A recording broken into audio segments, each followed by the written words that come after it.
Oke, selamat malam. Saya Dr. Firman Chandra, saya lawyer advokat dan pemilik Fatur Travel Indonesia, Biro Umroh dan Haji terpercaya untuk keluarga Anda. Aturan warga binaan atau tahanan titipan di sebuah rutan ataupun di lapas itu jelas.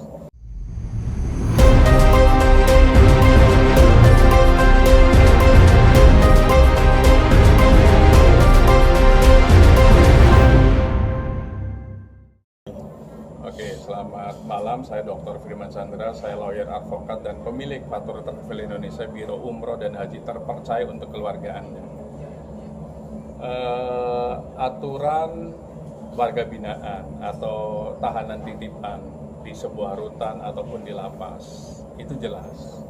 Tidak boleh menggunakan, tidak boleh membawa, memakai yang kita sebut gadget atau alat komunikasi, karena sudah ada dasar hukumnya, baik undang-undang pemasyarakatan ataupun Permenkumham.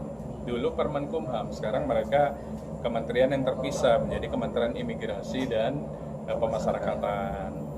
Nah, dari sana aturan tersebut belum dibatalkan, aturan tersebut belum diamandemen. Artinya apa?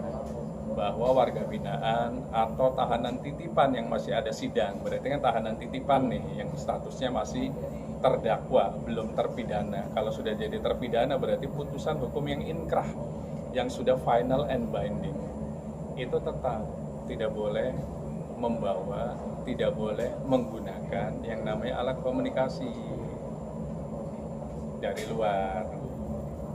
Dan lapas, rutan biasa menyediakan sebuah tempat untuk komunikasi dengan keluarga, karena ada keluarga yang tidak bisa datang ke rutan atau lapas. Biasa Senin sama Kamis itu hari kunjungan dari keluarga. Nah, mereka yang tidak bisa datang itu akhirnya bisa komunikasi, tapi di telepon, bukan menelpon. Kalau nelpon nggak bisa. Jadi tahanan yang kita sebut tahanan jaksa ataupun warga binaan yang sudah inkrah tadi itu menelpon. Fasilitasnya namanya wartel. Wartel singkatan adalah warung telekomunikasi atau warung telepon. Wartel pada umumnya adalah wartel-wartel yang konvensional. Jadi pihak warga binaan atau tahanan titipan tadi nelponlah kepada keluarga. Di situ pasti akan ditanya sama petugas registrasi, petugas lapas atau rutan. Mau menghubungi siapa? Nggak bisa menghubungi yang tidak ada hubungan dengan keluarga atau dianggap keluarga. Setelah di-approve sama yang namanya petugas lapas atau rutan tersebut, baru setelah itu mereka berkomunikasi. Artinya melepas kangen.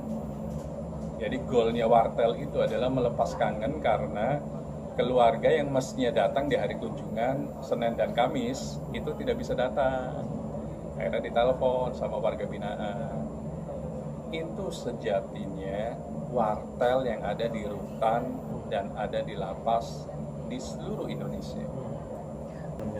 Lembaga yang tertinggi yang memiliki tupoksi dan memiliki dasar hukum di area yang kita sebut lapas, rutan, dan imigrasi itu adalah kementerian, namanya Kementerian Imigrasi dan Pemasyarakatan.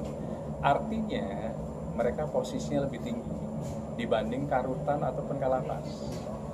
Karena karutan kalapas itu reporting lainnya direct to kementerian. Artinya yang disampaikan menteri kok bisa berbeda pendapat.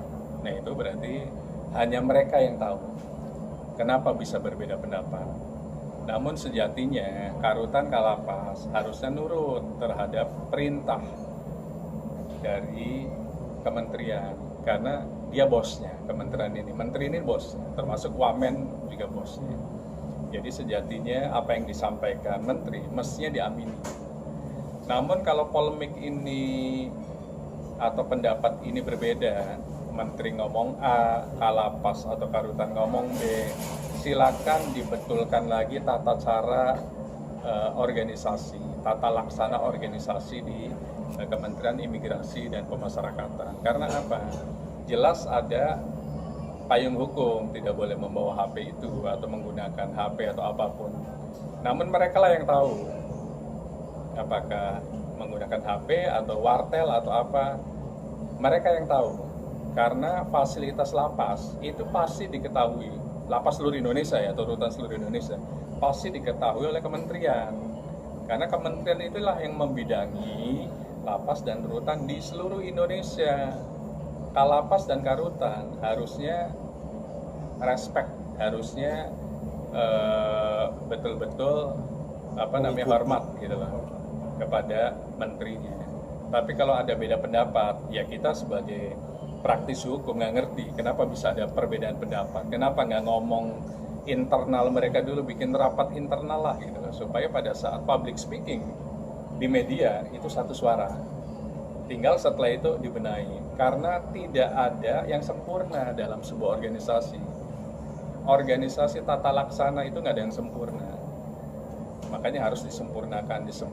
Namanya continuous improvement. Setiap kementerian ataupun swasta juga sama, harus continuous improvement gitu. Kalau menurut saya ini pembelajaran ke menteri-menteri lainnya, supaya satu suara dalam semua kasus apapun.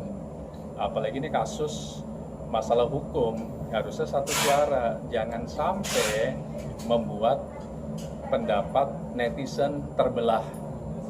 Ada apa di dalam rutan dan lapas di seluruh Indonesia?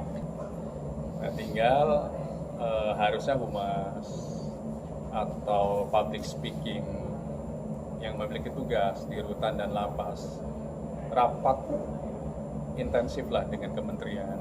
Jadi pada saat ada sebuah kasus itu satu suara. Nah di sini kan mulai nih netizen terbelah. Kok ada privilege-nya? Kok ada sesuatu yang berbeda untuk tahanan tertentu gitu loh. Tahanan yang kita sebut mungkin tahanan yang viral misalnya. Berarti nggak fairness dong gitu. Nah dari situ itu masukan tuh kepada kementerian. Masukan yang sangat berharga. Kuatkan komunikasi internal kalian supaya padu dalam pada saat memberikan keterangan kepada masyarakat. Apalagi sekarang zaman sosmed, semuanya bisa menganalisis dari semua perspektif. Jadi jangan biarkan lagi netizen terbelah. SOP harus dijabarkan terus-menerus kepada masyarakat bahwa SOP di rutan begini, SOP di lapas begini, yang boleh adalah begini, nggak boleh begini, dan lain-lain, termasuk makanan, bukan hanya HP, ini makanan dan lain-lain, kunjungan, kalau memang hari Senin sama Kamis, tidak boleh hari lain. Nah itu harus sama seluruh Indonesia, rutan dan lapas seluruh Indonesia, punya SOP yang seragam. Itu.